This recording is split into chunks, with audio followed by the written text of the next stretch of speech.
The morning sun bathed the streets of Silverwood City in golden light.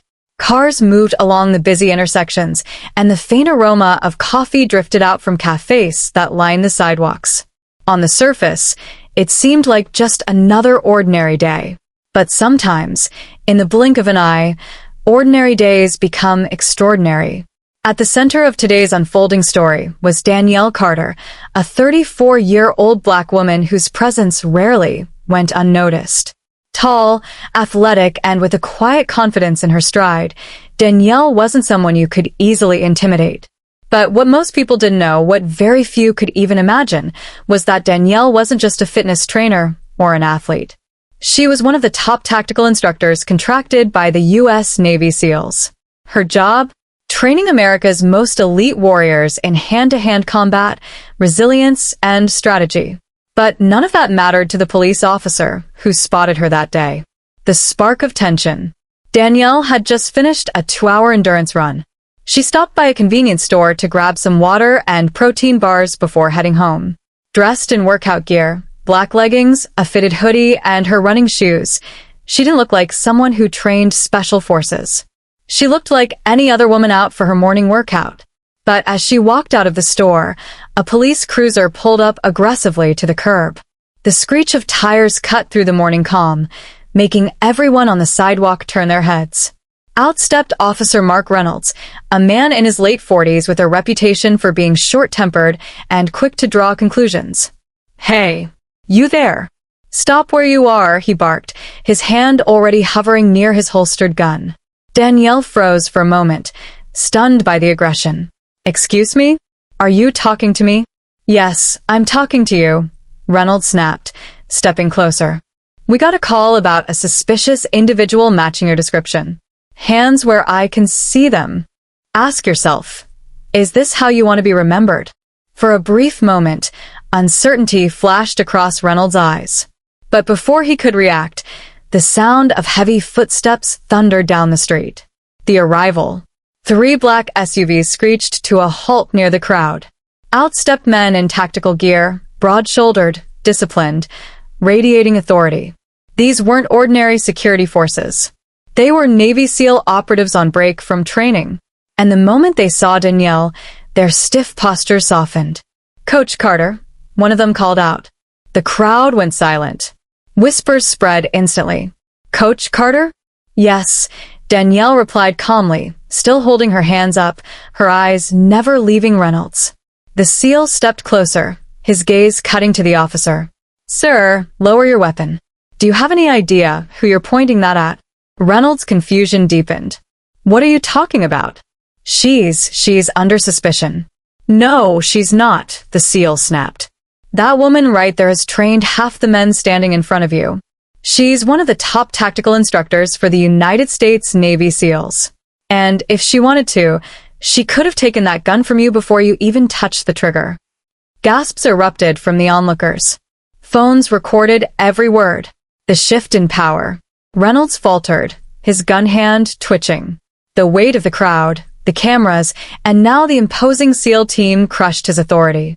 For the first time, he looked at Danielle not as a suspicious individual, but as someone far more powerful than he could ever imagine. Danielle lowered her arms slowly, locking eyes with him. "You judged me before you knew me," she said quietly.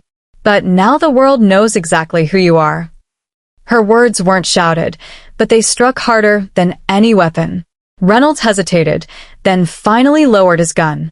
The SEAL closest to Danielle stepped forward, placing a protective hand on her shoulder. "You're safe now, Coach. We'll handle this." The officer's face drained of color. His arrogance had shattered.